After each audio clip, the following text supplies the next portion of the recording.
Some places should be left alone. Some stories should never be told. But Elliot Carter didn't believe in curses until he became one. Welcome to Black Hollow, a town where the whispers never stop, and those who hear them don't last long. This is the story of the Hollowing, and the man who vanished into it. The town of Black Hollow was a place forgotten by time. Nestled deep in the woods, it was a patchwork of crumbling buildings, overgrown streets, and whispered legends. People didn't move to Black Hollow, they were born there, and they died there. Outsiders were rare, and when they did come, they rarely stayed long. Elliot Carter was an exception. A freelance journalist with a penchant for the macabre, Elliot had come to Black Hollow to write about its infamous history. The town was said to be cursed, its residents plagued by a phenomenon they called the Hollowing. No one could explain it, not really, but everyone had a story. Elliot's first stop was the town's only diner, a dimly lit place with cracked vinyl booths and a flickering neon sign that read "Eat." The locals eyed him warily as he sat down, their conversations dropping to hushed murmurs.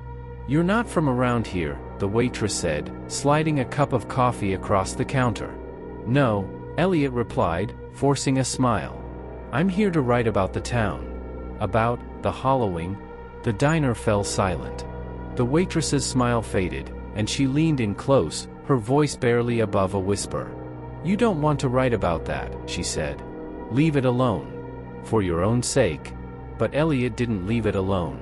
The Hollowing, as he learned, was a sickness, or maybe a curse.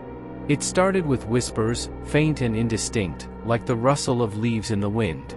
Then came the dreams, vivid, terrifying visions of a figure with no face, just a gaping void where its features should be. Those who were hollowed, for it was always who, never what, would disappear. Sometimes their bodies were found, hollowed out like a shell, their insides gone. Other times, they were never seen again. Elliot was fascinated. He spent days interviewing the townsfolk, piecing together fragments of stories. But the more he learned, the more he began to notice strange things. The whispers started on his third night in town. At first, he thought it was the wind, or maybe the old pipes in the rented cabin where he was staying. But the sound was too deliberate, too rhythmic. It was almost like voices. Ignore it, he told himself, burying his head under the pillow. But the whispers grew louder, more insistent, until they were all he could hear. The dreams came next.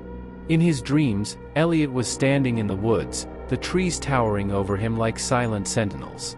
The air was thick with the scent of damp earth and decay, and the ground beneath his feet was soft, almost spongy. He wasn't alone. The figure stood at the edge of the clearing, its form shifting and indistinct. It had no face, just a void, a darkness so deep it seemed to swallow the light around it. Elliot tried to run, but his feet were rooted to the spot, the ground clinging to him like quicksand. The figure stepped closer, its movements unnaturally smooth. Elliot could feel its presence, a cold, oppressive weight that pressed against his chest, making it hard to breathe. Then it spoke. Its voice was a cacophony of sounds, whispers, screams, laughter, all blending together into a single, incomprehensible roar. "You're already hollow," it said. Elliot woke up drenched in sweat, his heart pounding. The whispers were still there, faint but persistent, echoing in the corners of his mind. Over the next few days, Elliot's grip on reality began to slip. The whispers followed him everywhere, growing louder and more distinct. He started to see things out of the corner of his eye, shadows that moved when they shouldn't, shapes that vanished when he turned to look. The townsfolk noticed the change in him. They avoided him, their eyes filled with pity and fear. Even the waitress at the diner refused to serve him, crossing herself as she hurried away. "You're hollowing," she said, her voice trembling. "It's too late for you." Elliot laughed it off, but deep down, he knew she was right.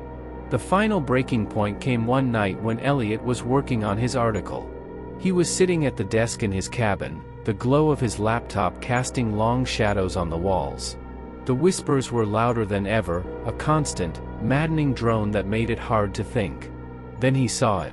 The figure from his dreams was standing in the corner of the room, its void-like face turned toward him. Elliot froze, his breath catching in his throat. "You're not real," he whispered, his voice shaking. The figure tilted its head, as if considering his words. Then it stepped forward, its movements slow and deliberate. Elliot tried to run, but his body wouldn't obey. He was rooted to the spot, just like in his dreams. The figure reached out, its hand hovering inches from his face. "You're already hollow," it said again, its voice a chorus of screams and whispers. Then it touched him. The sensation was indescribable, a cold, searing pain that seemed to pierce his very soul. Elliot screamed, but no sound came out. He could feel something being pulled from him, something vital, something essential. When it was over, the figure was gone. Elliot collapsed to the floor, his body trembling. He looked down at his hands and gasped. They were translucent, like glass. The townsfolk found Elliot's cabin empty a few days later. His laptop was still on, the screen filled with gibberish, endless lines of random letters and symbols. They didn't search for him. They knew better. But sometimes, on quiet nights, they would hear whispers in the woods, faint, indistinct murmurs that seemed to come from nowhere and everywhere at once. And if they listened closely, they could almost make out a name. Elliot. The hollowing had claimed another soul. Kindly subscribe to Whispers of the Weird. See you in our next video.